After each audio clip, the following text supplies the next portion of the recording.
Hi, welcome back to my channel. My name is Karima and today we're going to be talking about how to apply the GLB-90 method. So the scenario today is going to be applying it in a hostile environment.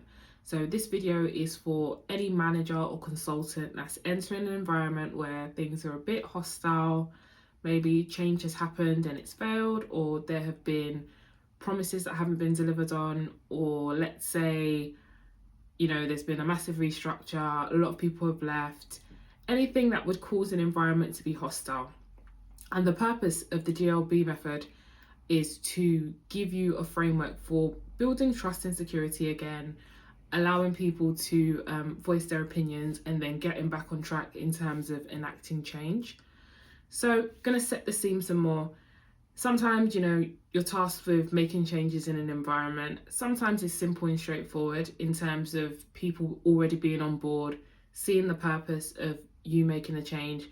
But then sometimes there are some environments where it's a bit difficult, or there's a lack of trust, or maybe like a lack of belief in the change that you want to bring in. So let's say you're an external consultant and you're going into an environment where people have worked there for like 30 plus years. They're set in their ways, they know exactly how they like to do things, etc. You've got that, plus as in like the difficult environment, plus the fact that the cyber landscape is changing rapidly. Trying to change in that sort of environment is near enough impossible.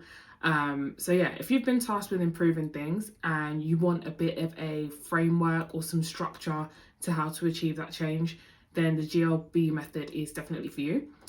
So the first stage, first things first, gather people. So I've got my notes down here. You start with the C-suite, speak to them, understand what their problems have been, understand their business objectives, so what they want to achieve as an organization, because that's going to underpin everything that you decide to do. And then the first thing they need to do is, once you've got an understanding of that, is to send out some comms. So top down, they need to send a message out into the business, let them know that this is what said group of people are trying to achieve, this is why we're doing it, and this is how they can help. So for example, make yourselves available or attend meetings, whatever that looks like. But that's the first step. You need to start from the top. So when you step into your fact finding around the people side of things again, you have the endorsement from the top. So moving into the next step, this is still in the gather people stage. So do some fact finding. In this stage, you need to be very empathetic, because especially if you're coming in cold, people, they might not have much trust for you. Realistically, no matter how much you've been told, you haven't lived it. So you need to, have some empathy, understand what the challenges have been. At this point, people are probably still going to be hostile. They're going to be either unengaged in meetings or very combative. So even if you suggest, the best idea ever, they're going to shoot it down because they're just trying to assert dominance or whatever, which is fine. I get it. So yeah, you need to understand who the challenging individuals are. So understand why they're so challenging, because sometimes you do meet people that are challenging because they love the game of being challenging, but then there are also people that are challenging because they've been burnt. So for the second type of person, you need to understand what specifically has gone wrong, where things were promised and not delivered on, and all that sort of information. That will be very valuable when it comes to the later stages of the model, understanding and also building solutions to existing problems. Because sometimes, you bring in a change and it fixes things and that's that. But then sometimes there are reoccurring problems. So when you speak to the people that have been within the business or are very well versed in specific areas of the business, there will be a key resource in terms of understanding where the recurring problems are, where the inefficiencies are, where the frustrations are. But yeah, just to reiterate, in this stage, if you don't have empathy, it's not going to work. So make sure you send in your empathetic team members to sit and talk to people, understand. Also in meetings, if there are people that are derailing things or making things quite, just changing the tone of the meeting, be sure to park certain discussions and take them offline. Just to make sure that you're not kind of diluting the purpose of the meeting. And then in this stage is also, it depends on the environment, but I would say sometimes I like to send a questionnaire, because sometimes people feel more comfortable, or once they've had some time to think and kind of reflect a bit more, they have they have suggestions, but they might not necessarily want to approach you, especially in the remote world where, you know, you don't have those by chance water cooler discussions and things like that. If you can, ask if you can shadow in certain meetings and things like that. You can have a drop-in session. So let's say on Fridays between 12 and 4, anyone can drop into this meeting and raise anything they have by way of change in the area that you want to make some change. Or if it's just a general change initiative, that could be a way of gathering information. So yeah, that first stage of gathering. So just to summarize, what you want from that part of the process is for people to understand why you're doing this, how it links in with the business, and then to get to know the workforce a bit. Build some relationships. If you're already in the organization, this is where you try to rekindle relationships that might not be so great.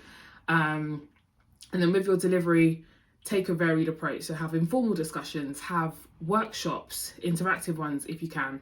Actually, interactive workshops are a must. That's not even a negotiable at this point. You need to keep people engaged. You need to be interesting. Otherwise, on the long journey of achieving change, it's just not going to work. People are going to get bored. They're going to drop off. Next, baseline. So understand where the business is in terms of problems versus the capabilities they'd like to build, or let's say the problems they'd like to solve. So let's say you have 5 capabilities that you'd like to have. You currently have 2, but they're very, very immature. So where do you stand in terms of each of those 5 in terms of change? It could be capturing the current structure of your business. So the workforce you have, the skill set they have, get a good understanding as to where you're starting off, because then that will determine how well you're able to plan and make plans and close the gap between your baseline and where you'd like to head. Skipped over one, long-term planning. So understand the context. So where are you currently starting? Where do you need to head as a business in the next 5 to 10 years? Look at legislation. Are there any frameworks you need to align to in the next year, 2 years, etc.? What will it take, and what skill set do you also need in terms of the workforce? Some businesses, they grow very rapidly. Think of the businesses that had rapid growth during COVID. So have a look at where you currently sit in terms of the skills, the technology. Where do you need to head in the next 5 to 10 years? When you're doing the initial fact finding as part of Gather People, you'll learn that there's some problems that you're not going to be able to solve it in 90 days, even in a year. So add factors like that to your longer term plan. Speak with management, find out what they already have in the pipeline, or speak to the CTO to understand what's already planned. And between the fact finding you do and the long-term planning piece, you'll be able to start building a bigger picture of what the organization needs to look like in, let's say, 5 to 10 years, based on all those factors. So next, the 90-day plan. So in a hostile environment, planning is, well, in any organization, planning is essential. But in a hostile environment, those first, let's say, day 1 to 30, up until day 1 to 90, those are the days that are really, really crucial, because you almost need to prove yourself in a short period of time to get the endorsement from those hostile team members that are not too keen on whatever change you've proposed. So if you can show in the first, let's say, 30 to 60 days, you've delivered 2 or 3 really useful, really impactful items that make their lives easier, really, then you're well on the way to, you know, repairing, making the environment a lot more or less hostile.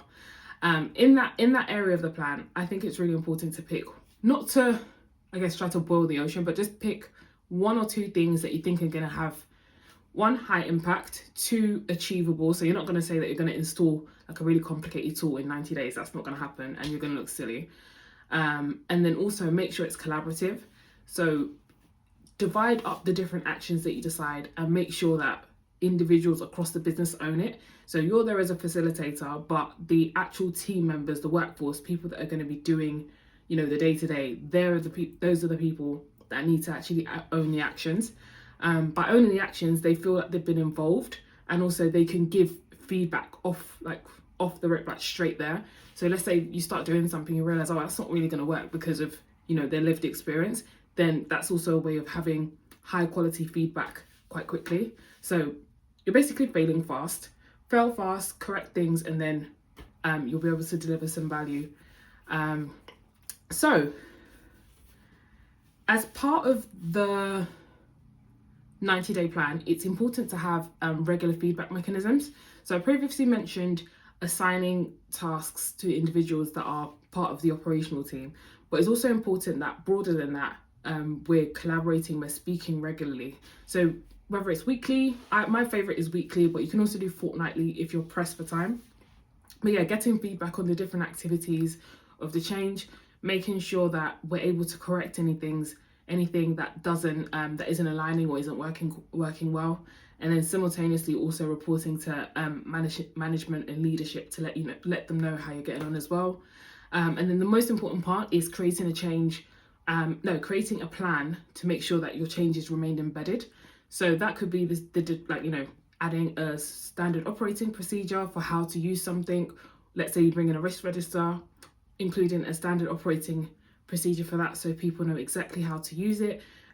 Making it easy as well. So as part of, let's say you implement it midway through day 45, by the time you start doing your feedback sessions, you'll see the mistakes that people are making. And as a result, you'll be able to include that within your SOP documents as well. So make sure that any procedures or procedural documents or policies you bring out, make sure they're living documents. So there's things that you have a plan in place already for reviewing in 12 months.